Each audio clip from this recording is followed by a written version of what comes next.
자, 소화가 잘 되는 혼합식단과 식단의 식사 구성과 습관입니다. 아침으로는 사과 1개 300g과 파인애플 200g으로 글루타치온이 생성되고 변비가 해결되며 생산화 효과와 혈관 건강에 도움이 됩니다.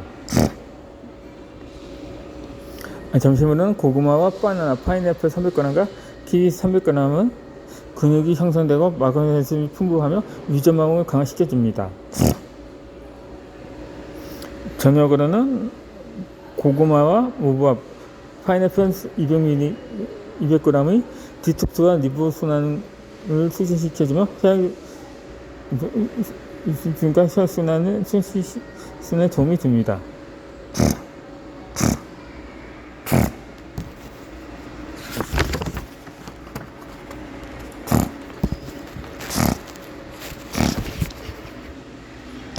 고소한 함연 밥상이 있습니다.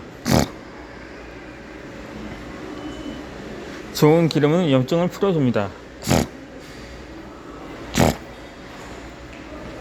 이 혈관 건강을 위협하는 물질을 알려졌던 콜레스테롤은 사실 그 원인이 아님이 밝혀졌습니다. 그럼에도 불구하고 여전히 사람들의 인식 속에는 콜레스테롤이 해로 물질로 여겨지고 있습니다. 콜레스테롤 자체가 심혈관 질환을 유발한다는 근거는 없습니다. 물론 콜레스테롤은 세포막과 뇌세포를 구성하고 성호르몬과 부선 피질 호르몬 등의 원료로 간에서 합성이 됩니다. 오히려 콜레스테롤을 낮추는 스타틴 계열의 약물을 복용하면 간에서 콜레스테롤 합성이 중지되어서 다양한 부작용이 발생합니다.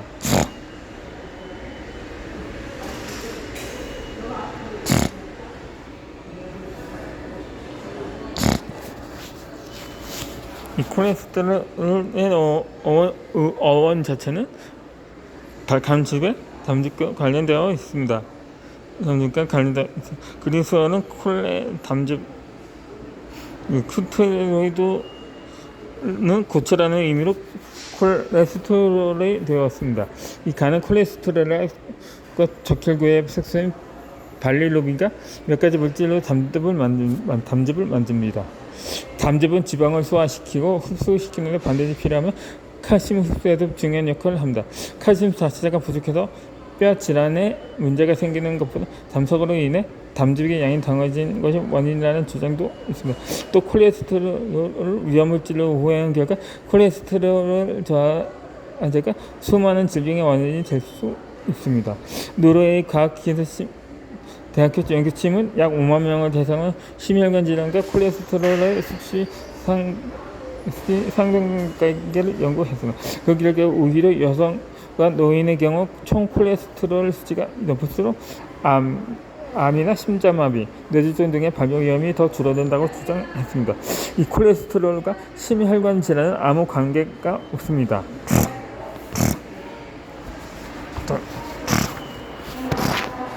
문제는 염증인데 세계 최고의 심장 전문의과 드와이트 런델은 5,000건의 심장수술을 집도한 의사로 심장질환의 원인은 혈관 벽에 생긴 염증이라고 했습니다. 염증이 없다면 콜레스테롤은 아무런 문제가 되지 않습니다. 혈관 내부에 상처가 생겨 이를 복구하는 과정 중에 염증이 생깁니다. 염증으로 인해 콜레스테롤이 혈관 내 벽에 갇히게 되고 혈전이 생기기도 합니다. HDL 콜레스테롤은 유익하고 LDL 콜레스테롤이 문제라고 하지만 밀도와 위치의 차이일 뿐 둘 다 우리 몸에 필요합니다. 문제는 활성산소로 산화된 LDL 콜레스테롤입니다.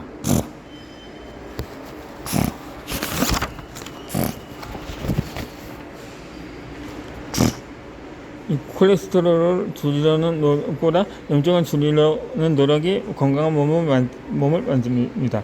심혈관 질환과 염증에 도움이 되는 것은 오메가3 지방산입니다. 용동과 대장암 발병률도 낮춰줍니다. 영국 리즈대학교 마크 헐 박사는 대장 용종 제거 수술을 받은 후 55명을 두 그룹으로 나눠서 그룹에만 한 그룹에만 오메가3 지방산을 보충제로 6개월간 투여했습니다. 용종은 수술로 제거해도 시간이 지나면 다시 생기는 경우가 많은데 오메가3 지방산을 섭취한 그룹은 그렇지 않은 그룹보다 용종수가 평균 10% 적고 용종의 크기도 12.5% 적었습니다. 이 건강한 지방을 활용하면 고소하면서도 배부른 향연 밥상을 준비할 수 있습니다. 아토피나 알레르기, 엽성 장 질환을 앓고 있는 사람들은 혈중 지방의 균형이 깨져 있습니다. 염증기 전에 오메가3 지방산과 오메가3 지방산의 비율은 1대1에서 1대4가 이상적입니다. 그런데 자가면역 질환을 앓고 있는 사람들은 1대20 정도로 오메가6 지방산의 비율이 지나치게 높습니다. 이렇게 비율이 깨지는 이유는 여러 요인이 있습니다. 오메가6 지방산에 많은 옥수수 사료를 먹고 자란 동물의 고기를 먹었거나 튀긴 음식이나 가공식품에 많은 트랜스 지방산, 오메가6 지방산이 많은 해바라기 씨유, 옥수수유, 카놀라유, 콩기름 등을 사용해 요리를 즐겼기 때문입니다. 특히 트랜스 지방산은 절대 먹어서는 안 됩니다. 세포膜을 변화시키는 뇌세포 교란을 유도하며 심장병이나 당뇨병이나 엄청난 암 등의 질병에 영향을 미칩니다. 각종 작은 식품과 라면 등 이수 식품이 지피면에 만드는 과정에서 스트레스 지방산이 더 생성되기도 하고 표기되는 양보다 더 많이 섭취할 수 있으므로 먹지 않는 것이 좋습니다.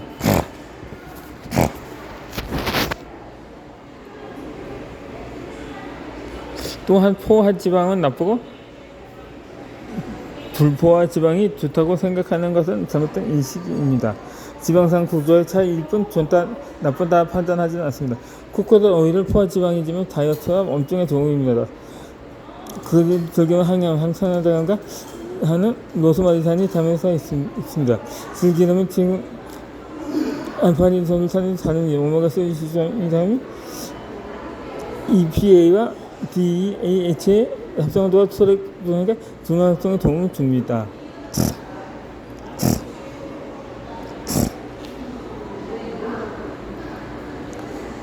또 염증을 줄이는 것으로 알려진 시럽은 아마시유가 있습니다. 아마시유는 미국 약산의 수위를 정제하는 건과로 독일과 일부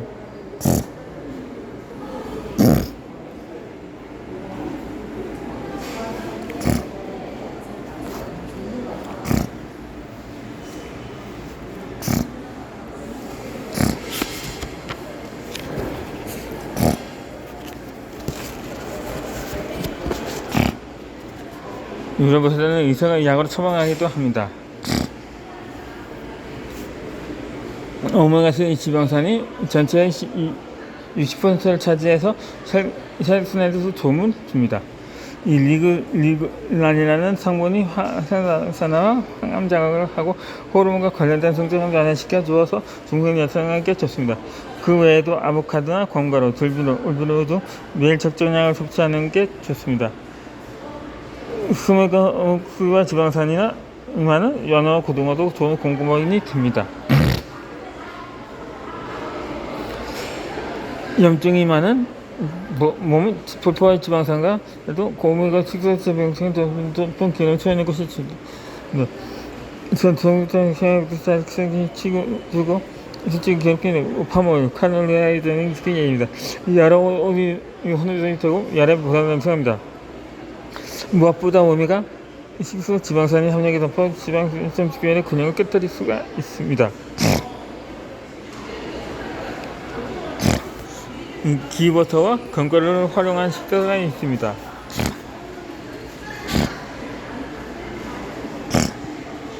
시작 상태의 기름이 가장 신선하지만 간혹 기름 요리를 해야 한다면 열에 안전한 기름이 좋습니다. 이 기버터는 동물성이지만 항염 효과가 있어서 인도에서 치료용으로도 사용되었습니다. 이 버터에서 유당과 카제인과 수분을 제거했기 때문에 순수 지방만으로 구성되어 있고 발연점이 250 250도로 높아서 안정적입니다. C4 뷰티스라니 층부에서 몸에서 바로 에너지로도 활용됩니다.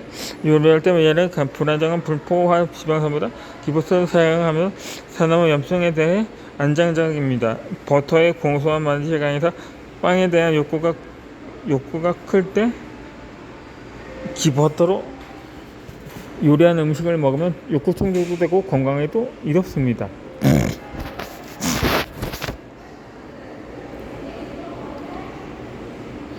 이 하루의 건강하루 중에 한 점이 30에서 445g을 섭취하면 염증과 전환, 심혈관 건강에도 도움이 됩니다.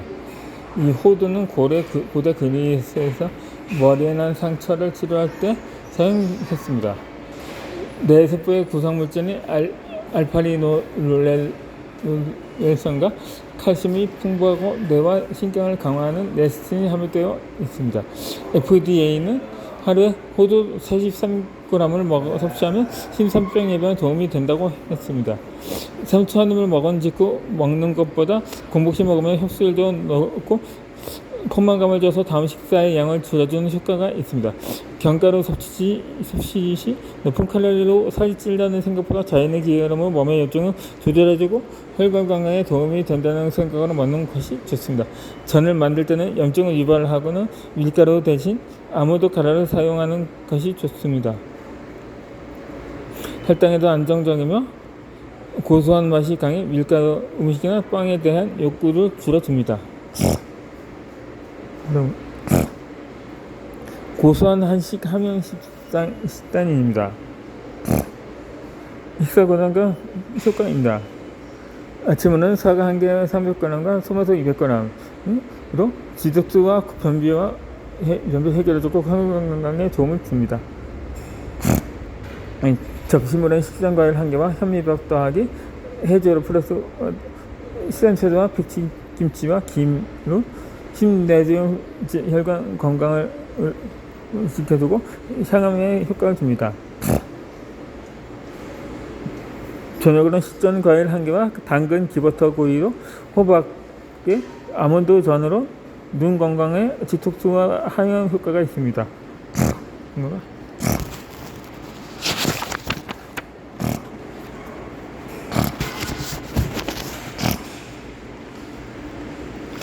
고소한 해물식전 식전입니다. 식사 근원과 효과입니다.